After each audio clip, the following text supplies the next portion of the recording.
The 16th branch of Megamart and Macromart supermarkets in Bahrain has opened in Sahla. The best offers are available to the customers at affordable rates. Everyone is welcome. During and around the opening day, a variety of fish including salmon, meat and dairy products, roastery, frozen items, food and non-food items, groceries, fruits and vegetables, electronics, garments and ready-to-eat food items are available to the customers at affordable rates. Hearty welcome to all. Megamart and Macromart, your favorite shopping destination.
Good evening. We are back with yet another episode of BMC Global Live, Al Hilal Health World, Nothing But Lifestyle. I am Jasila Mujib. Your health is our concern. So, in each episode of this talk show, we bring before you an expert doctor from Al Hilal Hospital to discuss your various health issues. PCOS, that is polycystic ovary syndrome, is a hormonal imbalance that is found in women of reproductive age. This condition, if left untreated, may lead to serious complications like diabetes, hypertension, heart diseases, and may even lead to infertility in women. We are delighted to have with us Dr. Nisha Parameshwar Nair from Al Hilal Hospital, Hid, to discuss this topic. She is a specialist in obstetrics and gynecology with an experience of over 15 years. So let's welcome Doctor to the show and move on to the topic. So Doctor, welcome to the show and thank you for being with us to discuss this topic, polycystic ovary syndrome. This is very relevant now and we hear many ladies complain about this condition.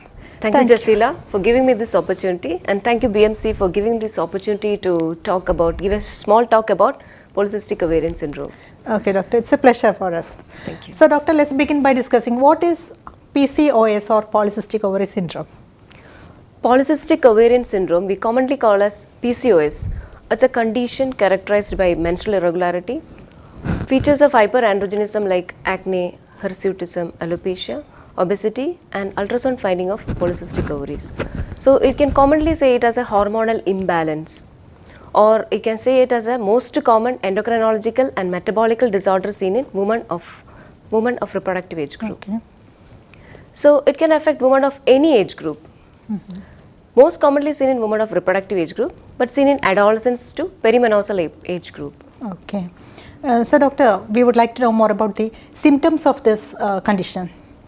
So most commonly for a person, I'll tell you that when you are having two or more of these symptoms, what I am going to discuss, you should arouse suspicion of PCOS. Okay. That is when you are having irregular cycles. We are not getting skipping the periods by 1 month or more, or you are having delayed periods, we call it as menstrual irregularity. So when you are having menstrual irregularity, you should arouse suspicion of PCOS. Another thing is that you are having hair fall or thinning of hair.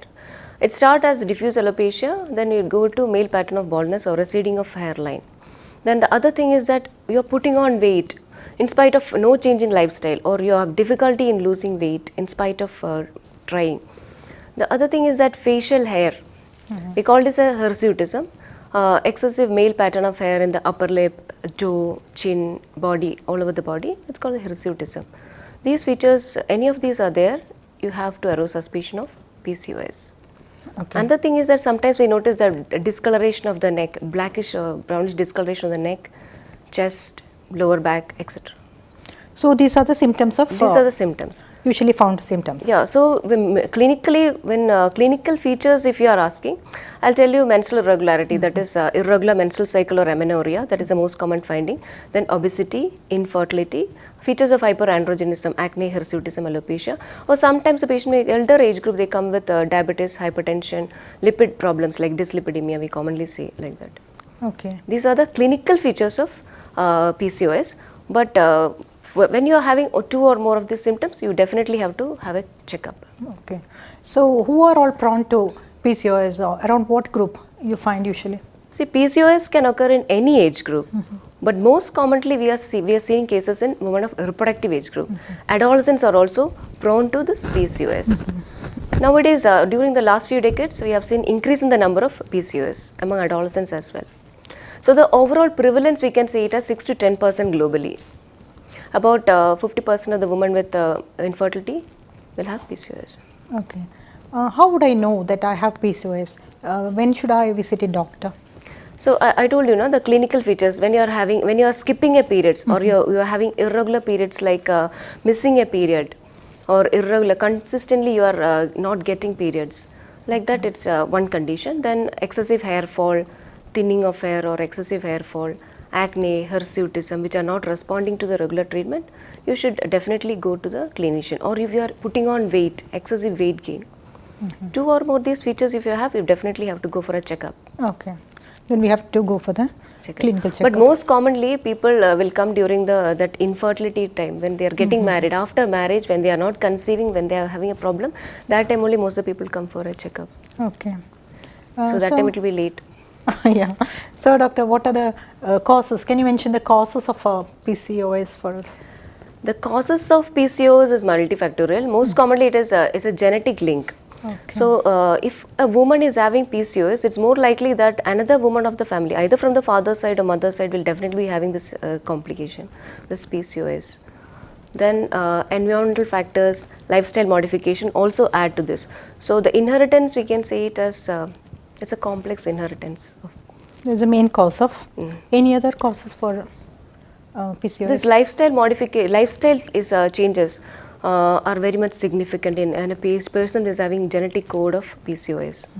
That is, if they are into the habit of eating junk foods, putting on weight, without any regular exercise, they are adding on weight, becoming obese. So that genomic coding, it becomes more activated. So the lifestyle is very important in a case person with PCOS. Okay. Now you mentioned about the overweight. Any connection between obesity and PCOS? See, the most common clinical feature is obesity. But it's not that only obese patients will have PCOS. Yeah. Even 5% of the lean persons can have PCOS, and around 20 to 30% of the persons with normal weight or underweight can also have PCOS. So there is not such a thing that lean persons can't have PCOS, but mostly seen in obese patients. Okay. So if we find the symptoms, how can we diagnose it as PCOS? What are the tests to be done to diagnose PCOS? By clinical manifestation itself, we can diagnose PCOS to a certain extent. That is, suppose if a woman is walking in with obese woman walking into your room with she's complaining of irregular cycles, and on exam and seeing her, we are finding acne, hirsutism, etc. Then we can clinically itself diagnose PCOS. It's not that you should have an ultrasound finding for diagnosing PCOS.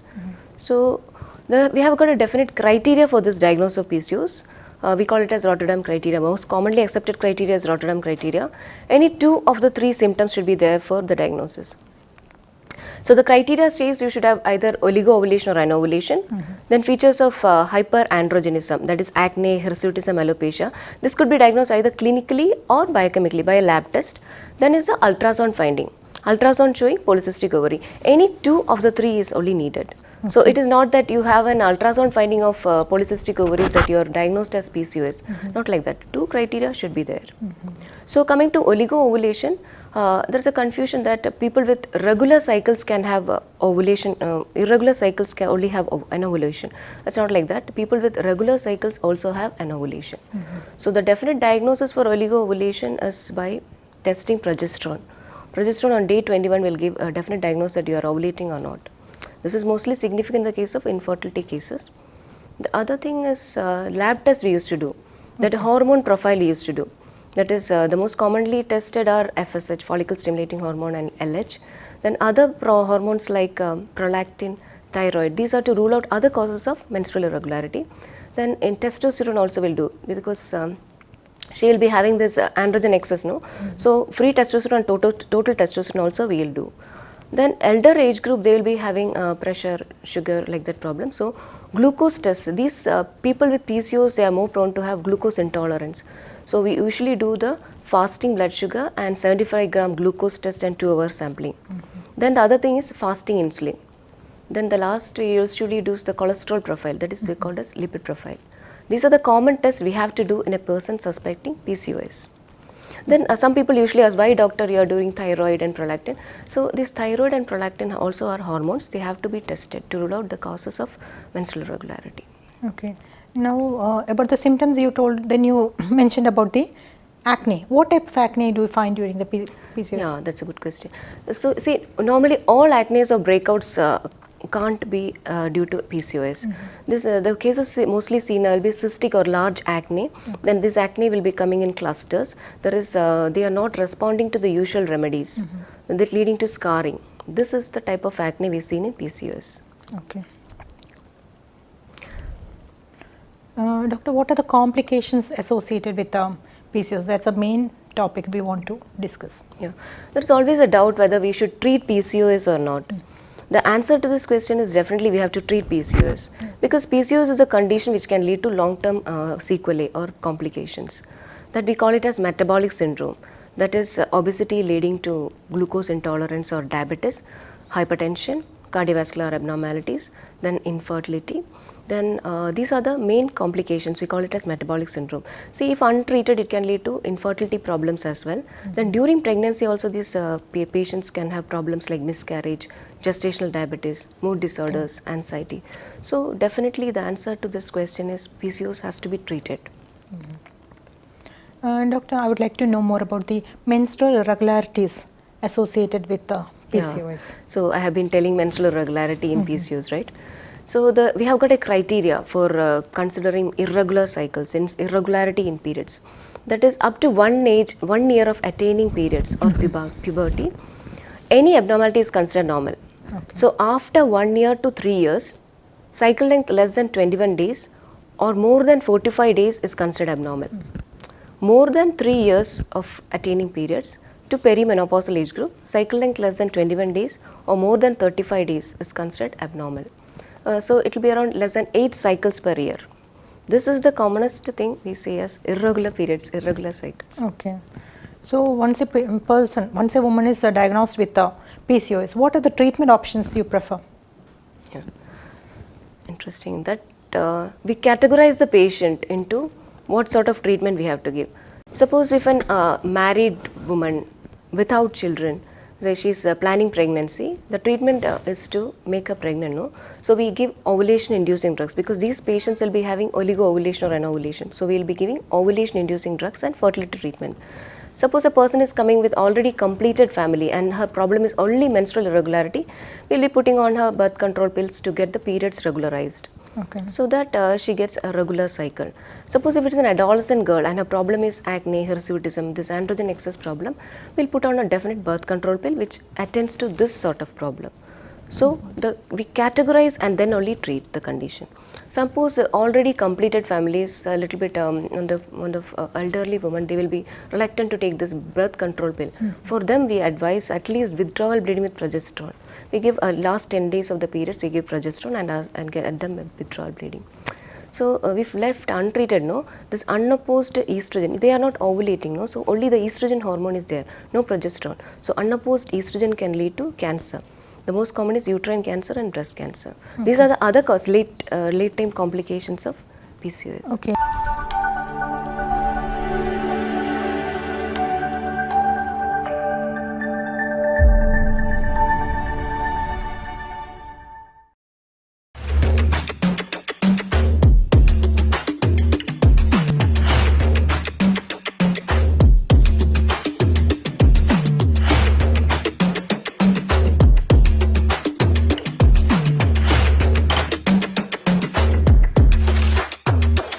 The 16th branch of Megamart and Macromart supermarkets in Bahrain has opened in Sahla.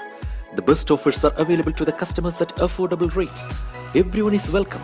During and around the opening day, a variety of fish including salmon, meat and dairy products, roastery, frozen items, food and non-food items, groceries, fruits and vegetables, electronics, garments and ready-to-eat food items are available to the customers at affordable rates. Hearty welcome to all. Megamart and Macromart, your favorite shopping destination.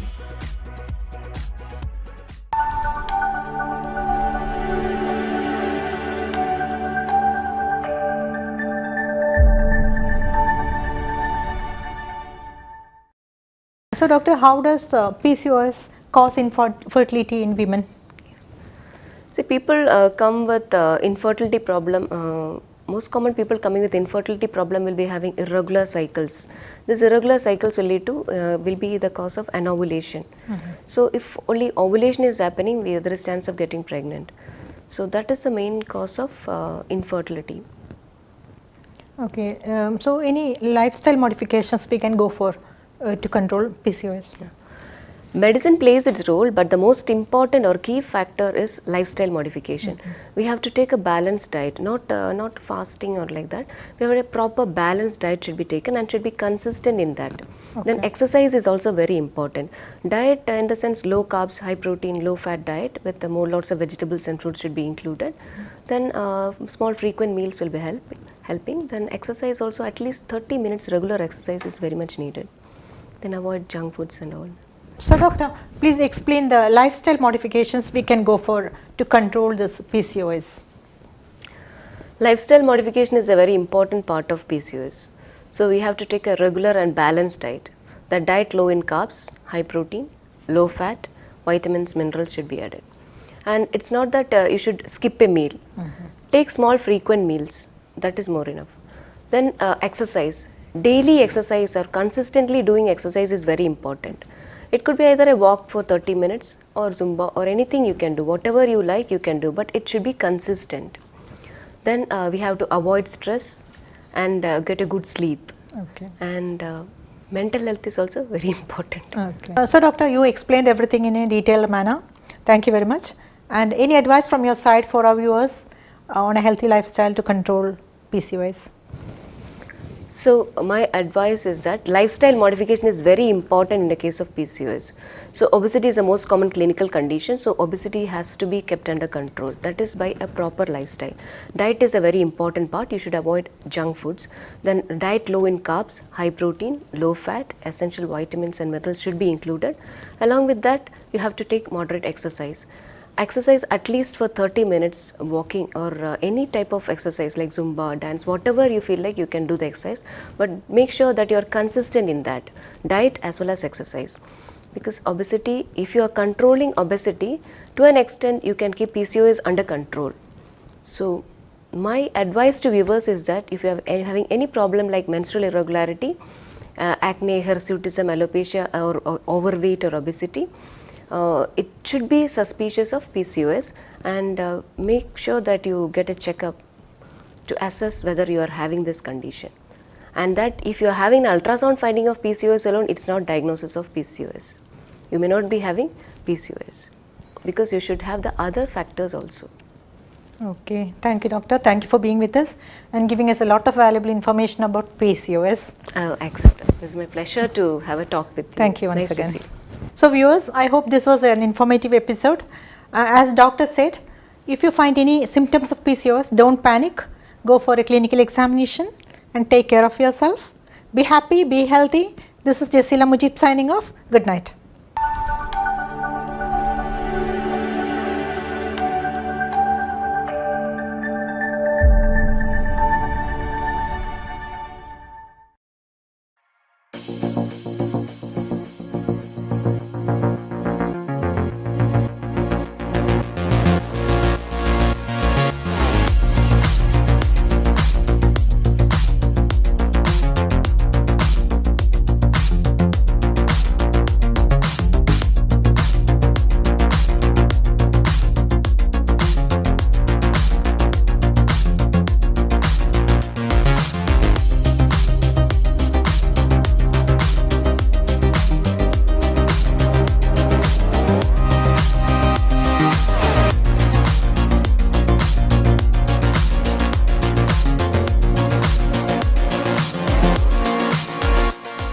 The 16th branch of Megamart and Macromart supermarkets in Bahrain has opened in Sahla. The best offers are available to the customers at affordable rates. Everyone is welcome. During and around the opening day, a variety of fish including salmon, meat and dairy products, roastery, frozen items, food and non-food items, groceries, fruits and vegetables, electronics, garments and ready-to-eat food items are available to the customers at affordable rates. Hearty welcome to all. Megamart and Macromart, your favorite shopping destination.